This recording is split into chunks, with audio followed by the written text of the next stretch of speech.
Hello traders, आज की video gold technical analysis पे बनी हुई है और मार्केट की प्राइस को देखने के लिए और मार्केट के स्ट्रक्चर को देखने के लिए और इसको स्ट्रक्चर को किस तरह क्रिएट किया जाता है और स्ट्रक्चर किस तरह वर्क करता है और आज की ट्रेड जो ली गई है ऊपर चार्ट में नजर आ रही है, इसको एक्सप्लेन करने के लिए बने रहिए इस वीडियो के एंड तक। सबसे पहले हमारे पास इस टाइम जो ओपन है वो है H1 का टाइम फ्रेम।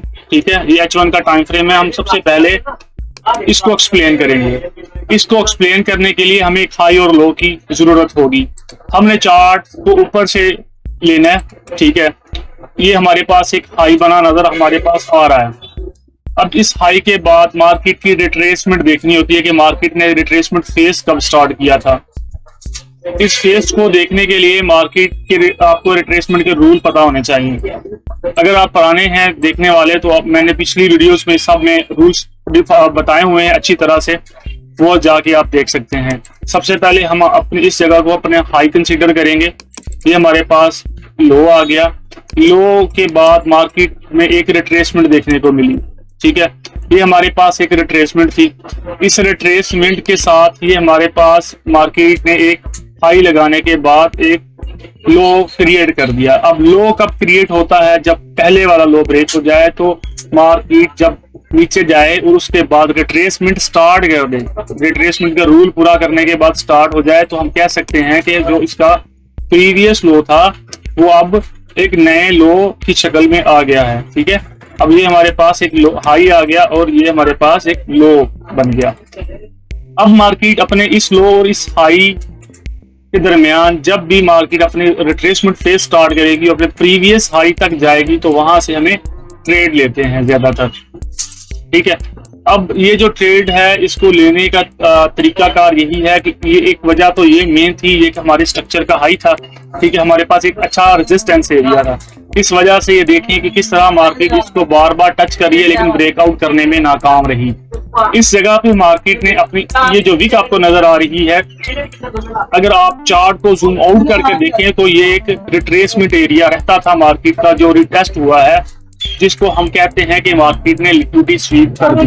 ठीक है, इस जगह से ये ट्रेड चल रही है और मार्केट ने अपना एक दोबारा अपने हाई के पास गई और एक नया हाई इस हाई से ऊपर थोड़ा सा क्रिएट किया और ब्रेकआउट करने में नाकाम रही और कीमतें इस तरह नीचे आना स्टार्ट हो गई। इस लो से नीचे जब मार्केट की कैंडल क्लोज हो जाए तो हम कह सकते हैं कि मार्केट का जो प्रीवियस लो था वो ब्रेक हो चुका है। अब मार्केट क्या करने जा रही है? एक नया लो लगाने जा रही है। ठीक है, अब मार्केट की प्राइस अपने इस हाई को क्रिएट करने के बाद अपने प्रीवियस लो को ब्रेक करती है और ब्रेक करने के बाद ये एक रिट्रेसमेंट स्टार्ट होती है जहां से, जो कि इस एरिया को अभी तक टेस्ट नहीं किया। अच्छा, ये जो हमारे पास एक लो था, अब मार्केट ने इसको क्या किया? अभी तक टेस्ट नहीं किया, तो हमारे पास इस लो के ऊपर एक हॉरिजॉन्टल लाइन लगा देंगे। ठीक है, और हमें पता होना चाहिए ये इसका मिस एरिया है, मिस टेस्ट एरिया है। ठीक है, अब इसके बाद मार्केट ने क्या किया?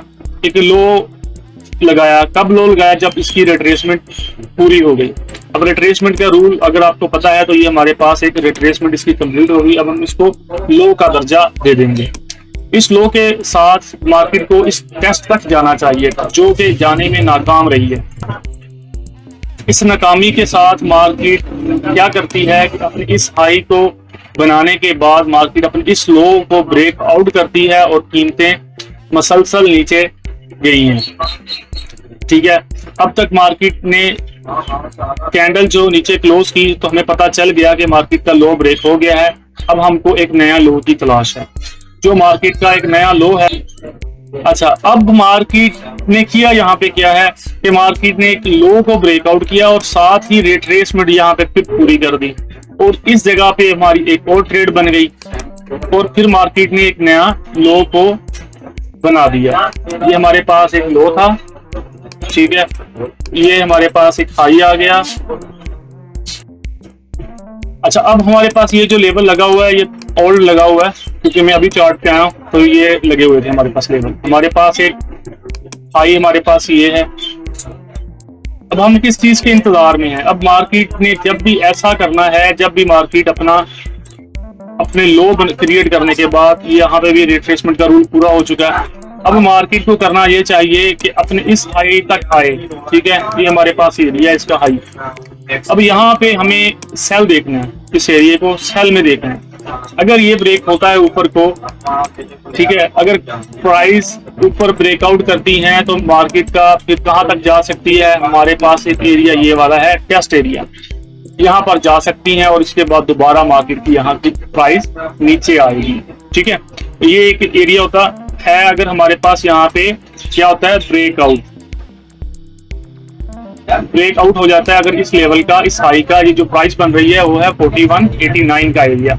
ये हमारे पास एक अच्छा रेजिस्टेंस एरिया है जहां से हम सेल को देख सकते हैं कि मार्केट यहां तक आए और यहां से हम प्राइस को सेल कर सकें। ठीक है, ये हमारे पास एक सेल का एरिया है। ठीक है, अब हमारे पास ये एक पिक्चर आ गई है। अगर मार्केट अपना इस एरिया को ब्रेकआउट करती है तो मार्केट रिटेस्ट करने जा सकती है अपने इस एरिया को, जो इस एरिया है। ठीक है, अब हमारे पास ये H1 का एक स्ट्रक्चर क्रिएट हो गया। अब हमारे पास क्या है, H1 में मार्केट एक सेल ट्रेंड में है और इसका स्ट्रक्चर भी सेल में है। अब हम चार्ट को एक क्लीन करते हैं। ठीक है, क्लीन करने के बाद हम चार्ट को थोड़ा सा जूम आउट कर लें। जूम आउट करने के बाद हम जो अपनी ऊपर से एंट्री ले गई थी, अब हम इसको ब्रेक इवन कर लेते हैं। कहाँ तक, जस्ट यहीं तक हम चाहिए। ठीक है, ऊपर से मैंने जो ट्रेड्स ली थी उसका यहाँ पे मैंने प्रॉफिट बुकिंग कर ली थी, बाकी मैंने छोड़ दिया था। अब भी मार्केट चल रही है वैसे ही। अब अगर हम इसको छोटे टाइम फ्रेम में लेके जाएं, जैसे कि H1 हमारे पास एक बड़ी पिक्चर आ गई, अगर हम इसको छोटे टाइम फ्रेम में लेके जाएं तो वो हमारे पास M15 बनता है, लेकिन मैं इसको कम लेता हूं गोल्ड में ज्यादा ट्रेड करने को। H1 हमारे पास एक बड़ी पिक्चर है, जिस जानिब बड़ी पिक्चर होगी उस जानिब छोटी पिक्चर भी साथ ही चलेगी। ठीक है, अब हम इसको M5 में लेके चलते हैं। M5 में देखते हैं कि मार्केट का स्ट्रक्चर किस तरफ है। ये जो M5 में आने के बाद सबसे पहले हमने ये देखना है अपना ये जो लेवल है इसको बिल्कुल ठीक करना है। ये जो इतना बड़ा लेवल है इसको हम छोटा करेंगे, जस्ट एक ही कैंडल लेंगे M5 की और ये हमारे पास इसका एक सेल एरिया बन जाएगा। ठीक है, इस पे हम लिख देंगे H1 सेल एरिया। ओके, अब हम यहां से शुरू करेंगे। सबसे पहले यहाँ पे से स्ट्रक्चर शुरू करेंगे H1 का। H1 की हाई से हम शुरू करेंगे स्ट्रक्चर को। ये हमारे पास इसका हाई था, ठीक है, ये लो आ गया और ये मार्केट ने दोबारा से लो ब्रेक किया, यहाँ से रिट्रेसमेंट स्टार्ट हुई और ये हमारे पास एक हाई आ गया। ठीक है, अब हम इसको थोड़ा सा वापस लेके जाएंगे। अब यहाँ पे हम लेवल भी ड्रा कर लेंगे साथ साथ। अगर हम यहाँ पे देखें तो हमारे पास M5 का एरिया यहाँ तक आता था। मार्केट ने क्या किया, जैसे ही अपने लो को ब्रेक किया और अपने इस एरिया का टेस्ट किया और कीमतें फिर नीचे। ठीक है, अब हमारे पास ये जो ऊपर वाला लेवल था ये आ गया नीचे यहाँ तक। अब हम किस चीज के इंतजार में थे कि मार्केट अपने इस एरिया को टेस्ट करे। ठीक है, इस एरिया को टेस्ट मार्केट ने नहीं किया। मार्केट ने क्या किया, दोबारा एक रिट्रेसमेंट आई और फिर प्राइस नीचे और दोबारा ये सपोर्ट बिकम रेजिस्टेंस बनी। फिर मार्केट की प्राइस ने क्या किया, इस एरिया को टेस्ट करने के बाद दोबारा फिर नीचे। इस नीचे आने के बाद मार्केट का ये जो एरिया यहाँ पे था हमारे पास, इसको हम यहाँ पे लेके आए। ठीक है, अब यहाँ पे क्या हुआ है कि मार्केट ने दोबारा अपने इस हाई के पास गई और यहाँ पे फिर वही सीन हुआ, सपोर्ट बिकम रेजिस्टेंस का। यहाँ से दोबारा प्राइस नीचे। अब हमारे पास हाई, हमारे पास ये इसका फिर नीचे आ गया। अब मार्केट ने क्या किया, रिट्रेसमेंट पूरा करने के बाद अपने इसी हाई पे गई और यहाँ से तकरीबन 200 पिप मार्केट की प्राइस नीचे आई, दोबारा अपने इस हाई को ब्रेक कर दिया। ठीक है, इस हाई को जब इसने ब्रेक किया तो अब मार्केट को करना क्या चाहिए था, जहां से हम जो सेलिंग करते आ रहे थे, H1 हमारे पास सेल में था और उसके साथ M5 भी सेल में था, हम हर बार सेलिंग करते आ रहे थे। अब हम यहाँ पे सेलिंग से थोड़ी देर के लिए रुक जाएंगे। क्यों रुक जाएंगे, क्योंकि H1 बड़ी पिक्चर सेल में है, छोटी पिक्चर उसका साथ नहीं दे रही। ठीक है, अब हम इसको करेंगे क्लीन। अगर आपको समझ आ गया तो थोड़ा सा चार्ट को कर लेंगे जूम। जूम करने के बाद थोड़ा सा चार्ट को बड़ा करेंगे। अब सीन यहाँ पे हुआ क्या है, यहाँ पे M5, ठीक है, ये टाइम है M5 का, टाइम है M5 का।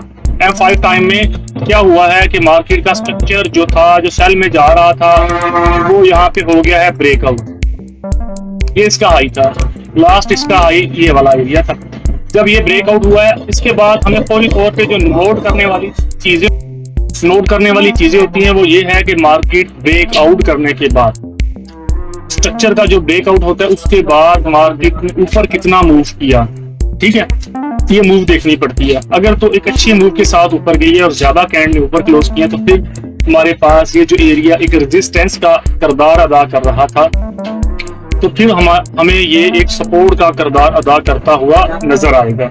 किस तरह, अगर हम इस लेवल को यहाँ से सही मैनों में ड्रा करें तो ये लेवल यहाँ तक जाता है। हम इस लेवल को छोटा इसलिए रखते हैं ताकि मार्केट में एंट्री लेते वक्त हमें हमारा स्टॉप भी छोटा बने और एंट्री हमें जल्दबाजी में ना ले लें, जिसकी वजह से हमें अगर स्टॉप लॉस हिट होता है तो ज्यादा लॉस ना हो सके। तो ये लेवल इतना बड़ा था, अब हम इस लेवल को थोड़ा सा इसी तरह नीचे से छोटा कर लेंगे तो ये हमारे पास एक सपोर्ट एरिया बन गया। वैसे इतना बड़ा इसका लेवल है, हम इसको छोटा कर देंगे। अब इसको छोटा करने की रीजन ये है तो स्टॉप बन गया हमारा स्टॉप लॉस, और यहाँ पे हमने देखना है कि कोई हमें मिल जाए, ऑर्डर ब्लॉक मिल जाए या फिर वैल्यू गैप मिल जाए।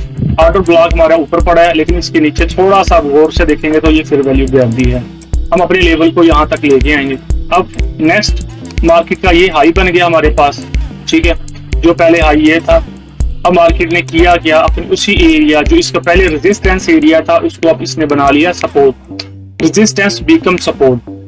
अब मार्केट क्या करने जा रही है, अपने इस हाई को ब्रेकआउट करने जा रही है। अब हम देखेंगे H1 हमारा सेल में है, M5 उसका साथ नहीं दे रहा, तो कुछ देर के लिए हम अपने कम लॉट साइज के साथ रिस्क कम करके हम मार्केट को फिर छोटे टाइम फ्रेम के साथ जाएंगे बाय में। लेकिन हमारे जहन में ये जरूर रहना चाहिए कि जो हमारी बड़ी पिक्चर है वो सेल में है। कभी भी ये जो लो है हमारा ये ब्रेकआउट हो सकता है। अगर ये लो ब्रेकआउट हो जाए तो फिर हमें अपने M5 के स्ट्रक्चर को फॉलो करना है साथ मिला के H1 को। उम्मीद है कि आपको आज की वीडियो में बहुत ज्यादा लर्निंग मिली होगी। अगर मिली है तो कमेंट में अपने राय का इजहार जरूर कीजिए।